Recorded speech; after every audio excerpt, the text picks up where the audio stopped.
ఎందుకంటే గతంలో ఆయన ఒక జాబ్ చేసుకునే నార్మల్ వ్యక్తి. ఆయనకి ఈ రోజున ఇన్ని వేల కోట్లే కాదండి, లక్షల కోట్లు ఉండొచ్చు. అంత ఆస్తులు ఎలా వచ్చాయి? ఒక సీఏ చేసిన వ్యక్తి, నువ్వు ఒక ఆడిటర్ అంతే, రాజశేఖర్ రెడ్డి గారికి ఆడిటర్‌గా వచ్చి ఉన్నావు. అంతకుముందు పరిస్థితి ఏంటి? నార్మల్‌గా జనరల్ అంటే సీఎం అయిన తర్వాత ఆడిటర్‌గా అంటే వాళ్ళకప్పుడే అవసరమైంది. అంతకుముందు వరకు రాజశేఖర్ రెడ్డి గారి ఫ్యామిలీకైనా అప్పుల్లో ఉన్నారు కాబట్టి వాళ్ళకి ఆడిటర్‌తో కూడా పని లేదు.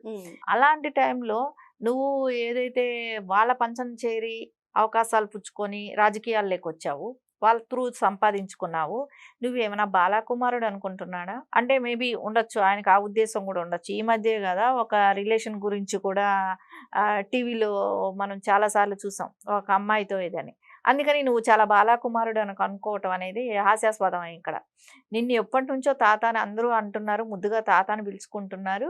అది మీ వైసీపీ పార్టీ వాళ్ళు కూడా తాత అని పిలుస్తున్నారు. నారా చంద్రబాబు నాయుడు గారు ఒక అట్లాంటి వ్యక్తి సీఎంగా ఉంటే ఈ రోజున రాష్ట్ర ప్రజలందరూ కూడా సుభిక్షంగా ఉంటున్నారు. అలాంటి వ్యక్తిని మీరు మాట్లాడే మాటల మూలాన ఏమీ చేయలేరు. అంటే మీరు ఎక్కడో ఆయన వయసుని గుర్తు చేయాలనుకుంటున్నారు. మీ తాత ఎవరు? నువ్వు ఏదైతే జగన్మోహన్ రెడ్డి గారికి నువ్వు అనుకుంటున్నావో, ఆయన సీఎంగా గత 5 ఏళ్ళు ఆయన తాతే. ఎందుకంటే వంగలేడు, నడుము వంగి కొబ్బరికాయ కూడా కొట్టలేనప్పుడు ఆయనే గదా తాత. ఆ! ఆయనకి కూడా సీనియర్ సిటిజన్‌కి దగ్గరకొచ్చింది రోజులు.